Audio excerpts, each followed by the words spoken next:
बंशीधरं तोत्रधरं नमामि मनोहरं मोहहरं च कृष्णं मालाधरं धर्मधुरं धरं च पार्थस्य सारथ्यकरं च देवं कर्तव्यदीक्षां च समत्वदीक्षां ज्ञानस्य भिक्षां शरणागतिं च ददाति गीता करुणाद्रभूता कृष्णेन गीता जगतो हिताय।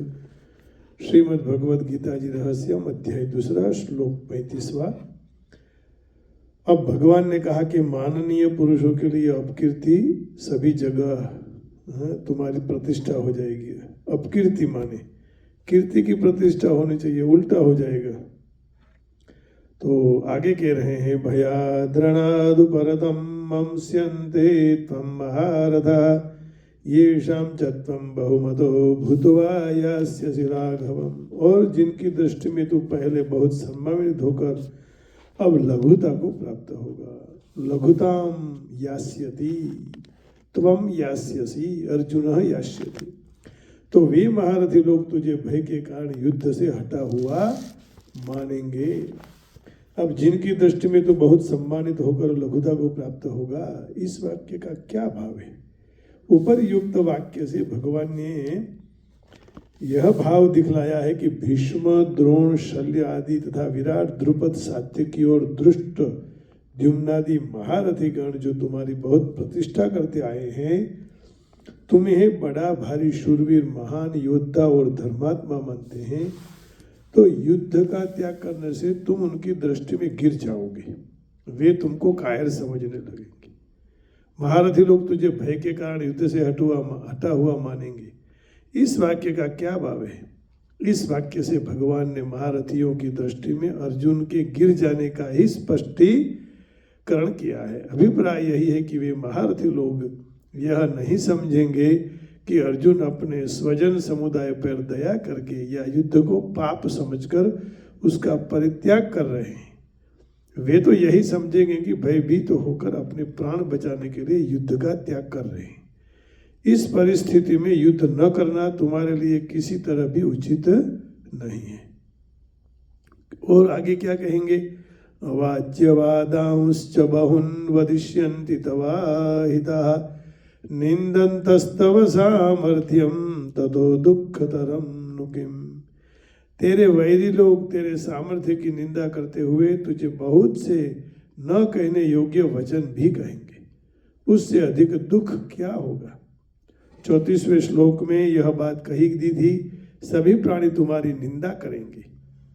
फिर यहाँ यह कहने में क्या विशेषता है कि तुम्हारे शत्रु लोग तुम्हारे सामर्थ्य की निंदा करते हुए तुम्हें बहुत से न कहने योग्य वचन भी कहेंगे? तो उसका उत्तर है 34वें श्लोक में सर्वसाधारण के द्वारा सदा की जाने वाली निंदा का वर्णन है। और यहाँ दुर्योधन आदि शत्रुओं द्वारा मुंह पर कहे जाने वाले निंदा युक्त दुर्वचनों की बात है। वह निंदा तो केवल माननीय पुरुषों के लिए ही अधिक दुखदायिनी होती है, सबके लिए नहीं है। किंतु अपने मुंह पर शत्रुओं के दुर्वचनों को सुनकर तो साधारण मनुष्य को भी दुख भयंकर होता है। इसलिए भगवान का कहना यही है कि केवल जगत में तुम्हारी निंदा होगी और तुम्हें जो अब तक बड़ा शूरवीर मानते थे वे कायर समझने लगेंगे। इतनी ही बात नहीं है, किंतु उनमें से जो तुम्हारा अहित चाहने वाले हैं, तुम्हारी हानि से जिनको हर्ष होता है, वे तुम्हारे वैरी दुर्योधनादि तुम्हारे बल, पराक्रम और युद्ध कौशल आदि की निंदा करते हुए तुम पर भांति भांति की असह्य वाग बाणों की वर्षा भी करेंगे। वे कहेंगे अर्जुन किस दिन का वीर है, वह तो जन्म का ही नपुंसक है। उसके गांडीव धनुष को और उसके पौरुष को धिक्कार है। अब यह दूसरा प्रश्न आया, उससे अधिक दुख और क्या होगा? इस वाक्य का क्या अभिप्राय है? इससे भगवान ने उपर्युक्त घटना के परिणाम को महान दुखमय सिद्ध किया है। अभिप्राय यही है कि इससे बढ़कर दुख तुम्हारे लिए और क्या होगा। अतएव अभी तुम जो युद्ध के त्याग में सुख समझ रहे हो और युद्ध करने में दुख मान रहे हो, वह तुम्हारी भूल है। युद्ध का त्याग करने में ही तुम्हारे लिए सबसे अधिक दुख है। युद्ध का त्याग करने में ही तुम्हारे लिए सबसे अधिक दुख है। तो युद्ध का त्याग नहीं करना है, सुख प्राप्त करना है तो युद्ध करो। और भगवान फिर आगे कहेंगे, वो कल पर ले जाते हैं उसी बात, हतो वा प्राप्स्यसि स्वर्गम जित्वा वा भोक्ष्यसे महीम तस्माद् उत्तिष्ठ कौन्तेय युद्धाय कृत निश्चय। तो युद्ध का निश्चय करने के लिए ही कह रहे हैं आइए। लेकिन अब हम भगवान से यही प्रार्थना करते हैं कि इस वैष्णव जन दुनिया में किसी को दुख न पहुंचाए, है ना।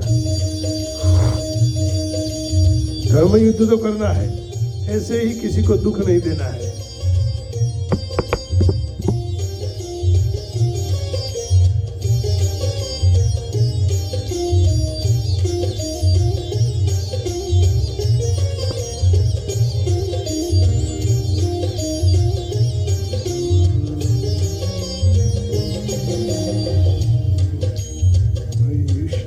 जन तो तेनर कहिए जे पीड़ पराई जाने रे। वैष्णव जन तो तेनर कहिए जे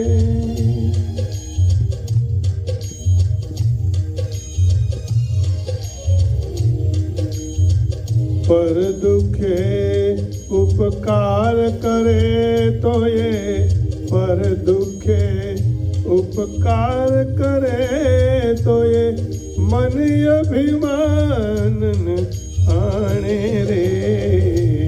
वैष्णव जन तो तेने कहिए पीड़ पराई जाने रे।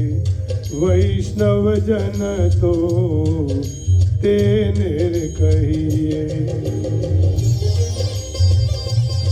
दूसरों की पीड़ा को जो जान जाता है फिर किसी को पीड़ित नहीं करता।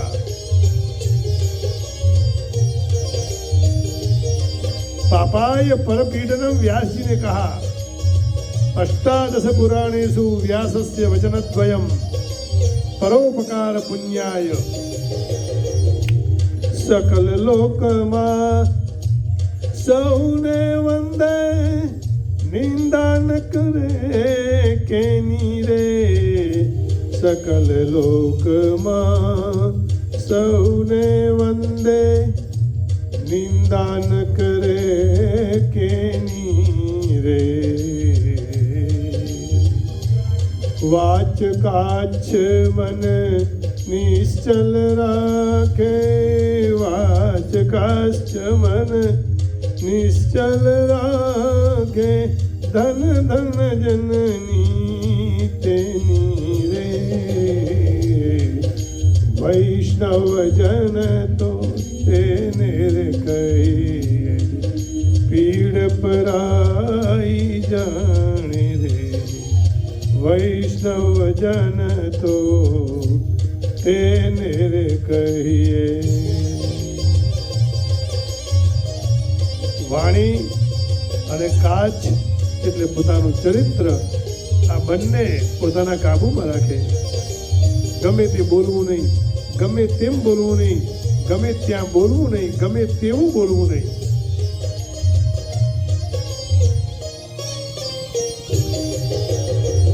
સમદ્રષ્ટિને તૃષ્ણા ત્યાગી પર સ્ત્રી જેને मातरे।